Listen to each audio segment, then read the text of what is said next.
Ce film est une véritable gourmandise.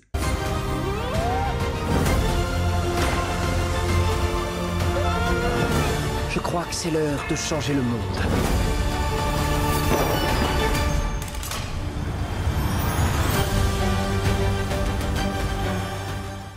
Hey, what's up tutu, j'espère que vous allez bien. On se retrouve aujourd'hui dans une toute nouvelle vidéo et surtout une toute nouvelle critique. Nous allons parler du film Wonka réalisé par Paul Kings. Paul Kings, c'est un réalisateur que j'aime beaucoup, sachant qu'il a fait des films comédie familiale que j'aime énormément. Il s'agit de Paddington 1 et Paddington 2. Bon, ce qui me fait un peu plus peur, c'est que le Paddington 3 ne sera pas réalisé par la même personne. Mais j'aime beaucoup ce qu'il a pu faire, créer, etc. C'est un bon réalisateur. Et là, il nous sort du coup hier le film Wonka avec Timothée Chalamet et énormément d'acteurs plutôt intéressants. Et j'ai passé vraiment un excellent moment devant celui-ci. Mais bien évidemment, avant de rentrer dans le vif du sujet, de quoi parle le film ? Le jeune Willy Wonka, extraordinaire inventeur, magicien et chocolatier, tente de mettre en place une boutique de chocolat en ville. Il affronte le cartel des chocolatiers qui voit d'un œil mauvais son arrivée, alors qu'il se met à créer ses premières friandises uniques au monde tout en rencontrant les Oompa Loompa. Alors, du coup, qu'est-ce que j'en ai pensé de ce film ? Eh ben, sincèrement, je ne m'y attendais absolument pas à ce que le film soit réalisé de cette façon, et je trouve que Paul Kings a vraiment réalisé quelque chose de plutôt remarquable parce que vraiment c'était inattendu. C'est vrai que je m'étais pas forcément fait spoiler par rapport aux bandes annonces, j'avais regardé un petit peu mais sans plus, j'avais surtout regardé les premiers teasers qui étaient sortis mais pas les véritables bandes annonces qu'on avait pu avoir par la suite. Et en découvrant déjà la première scène opening, je me suis dit waouh, ça annonce déjà la couleur du film, c'est coloré, c'est tout en musique. Parce qu'il y a vraiment une véritable comédie musicale à travers cela. Et c'est très bien chorégraphié, il y a de la danse, il y a vraiment un côté vraiment hyper chaleureux. Et surtout, les musiques, elles sont extrêmement bonnes. La plupart des scènes sont toutes en musique, mais elles sont bien faites et elles restent en tête. Sincèrement, je suis même sorti de la salle hier, il y avait encore des personnes qui chantaient les musiques qu'il y avait dans le film. À quel point je pense que les musiques déjà sont tellement remarquables. Elles restent en tête, elles sont en mémoire et franchement ça chapeau parce que il y a vraiment une âme à part entière dans le film qui essaye de montrer ce côté très musical à travers celui-ci. Parlons maintenant du fait que déjà Timothée Chalamet, un acteur que j'aime beaucoup et qui est extrêmement bien représenté en Wonka très jeune. On a vraiment voilà, ce côté où on essaye d'avoir toute sa vie à travers sa jeunesse. On a le côté où il était encore plus jeune avec sa maman, où on nous l'explique tellement bien ce qu'il a envie de faire, ses objectifs. Et ça aussi, c'est hyper intéressant parce que du coup, ça cible bien ce qu'il veut faire, son personnage et son côté aussi psychologique qui est très bien amené. Pareil pour les autres personnages, qu'il s'agit déjà de Noodle, que j'aime énormément, qui est interprété par Kala Lane.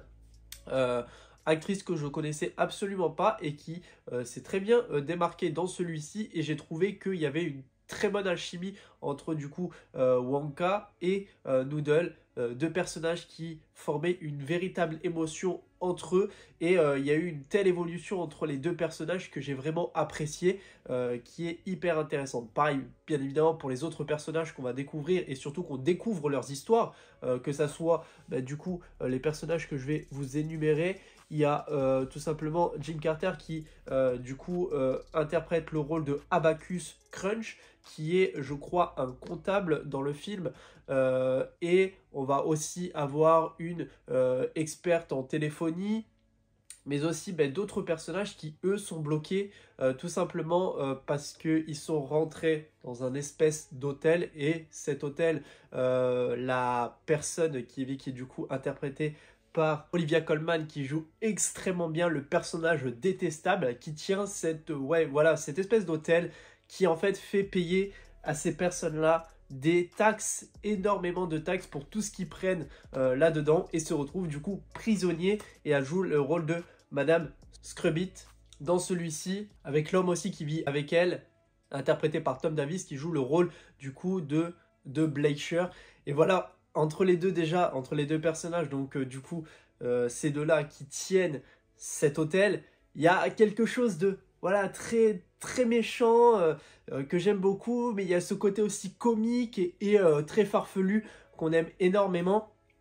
Et en fait, ils sont tout simplement bloqués là-dedans, mais leur façon où ils vont essayer de mener à bien avec cette équipe du coup de personnes voilà, qui sont juste formidables parce qu'on va apprendre à connaître chaque personnage, leur psychologie, ce qu'ils veulent faire, les objectifs qu'ils ont.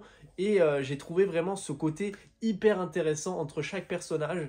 Franchement, le développement par rapport à ça est juste fabuleux.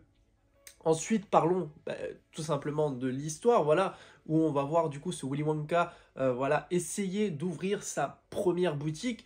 Et malheureusement, il est confronté au cartel des chocolatiers qui sont tout simplement dans le centre du gourmet. Donc on va retrouver trois personnages totalement détestables aussi et caricaturales que on peut tout simplement que détester. Ces personnes-là n'aiment pas les pauvres, ils aiment voilà, créer leur chocolat, mais ils sont tout simplement dans l'illégalité. Alors il s'agit du coup du personnage que j'aime beaucoup qui est interprété par Patterson Joseph qui joue le rôle de Slugworth. Il y a également un autre personnage qui est tout aussi détestable, c'est le chef de la police qui lui est payé tout simplement par la gourmandise, donc par les chocolats, et il doit essayer en fait tout simplement d'enlever toutes ces personnes qui sont tout simplement pour lui des parasites. Et en fait, il doit tout simplement les faire virer de la ville pour se dire qu'il n'y ait pas de concurrence par rapport au chocolat. Et en fait, pour faire ça, il le paye en chocolat. Donc voilà, il y a vraiment aussi un côté où on essaye de jouer sur la sociabilité, la politique aussi également, avec ce côté où on ne paye pas avec de la véritable argent, où vraiment le chocolat est vraiment le cœur de cette ville, où le chocolat est hyper important et tout se paye en chocolat. Et surtout qu'on nous le fait remarquer à énormément de moments dans le film. Mais ils forment en tout cas un trio de parfaits, ces trois-là, que j'aime beaucoup parce que voilà, ça crée vraiment une ambiance parfaite avec ce côté assez méchant où voilà, il y a cette guerre entre chocolatiers qui s'y prépare pour essayer d'empêcher Wonka de venir dans cette ville et de créer pour le coup le meilleur chocolat. Il y a énormément de scènes qui m'ont marqué. Déjà, comme je l'ai dit, la première scène du film, voilà, tout en musique, avec cette ambiance pendant à peu près 5-6 minutes où on voit arriver Wonka sur un bateau. Il y a une ambiance vraiment véritable où voilà, on a vraiment cette scène opening où on voit du coup toute la réal qui s'y prépare. La photographie est juste majestueuse, les couleurs, l'ambiance. Il y a vraiment un côté aussi très hivernal qu'on remarque et ça, c'est très bien amené, surtout par la photographie qui est juste magnifique. Les décors sont tellement beaux. Il y a également aussi les costumes qui sont... Mais wow, c'est remarquable. J'aime tellement les costumes, comment ils sont. Il y a vraiment aussi un côté hyper chaleureux, rigolo dans le film. Il y a vraiment ce côté comédie familiale parce que voilà, ce film est vraiment pour la famille. On peut vraiment regarder ça en famille. Ça a été fait pour le visionner en famille et ça marche tellement bien. Moi, une scène aussi qui m'a beaucoup ému et que j'ai adoré par ses plans, par cette ambiance et ce côté un petit peu démesuré. Il s'agit de la scène au moment où ils sortent du zoo, tout simplement avec Noodle, où il y a encore une fois ce côté en musique et ils prennent tout simplement les ballons pour s'envoler, pour aller jusqu'au centre de gourmet. Et j'ai adoré, c'était une scène tellement belle. On joue sur les contrastes et les couleurs qui sont... mais wow, c'était vraiment une très belle scène que j'ai adorée. Pour moi, ce film a vraiment un très bon côté, voilà, déjà sur toute son histoire, parce que on va voir un Wonka tellement jeune qui essaye de se mettre au devant de la scène en créant tout simplement n'importe quel chocolat, tous les chocolats qu'il a envie de créer et tout ce qu'il a envie de mettre en place et qui va se battre jusqu'au bout pour essayer d'y mener à bien avec toute son équipe et toutes ces personnes qui sont là à ses côtés, parce qu'ils savent qu'il a un tel potentiel et on va le voir tout au long du film à quel point tout ça va évoluer et tout ça va être mis en place pour arriver jusqu'au moment où la chocolaterie sera vraiment réalisée et ça va conquérir vraiment toutes ces personnes qui aiment son chocolat. Pour moi, ce film est déjà une tradition pour le Noël prochain où on va vouloir revoir ce film parce qu'il est tellement beau, tellement coloré, tellement attachant. les personnages sont bons, tout est bon dans le film. Et en tout cas, moi, j'ai passé un excellent moment devant ce Wonka. Dites-moi vous dans les commentaires qu'est-ce que vous avez pensé du film. Ça m'intéresse énormément. Mais en tout cas, je pense déjà le revoir l'année prochaine pour les fêtes de fin d'année.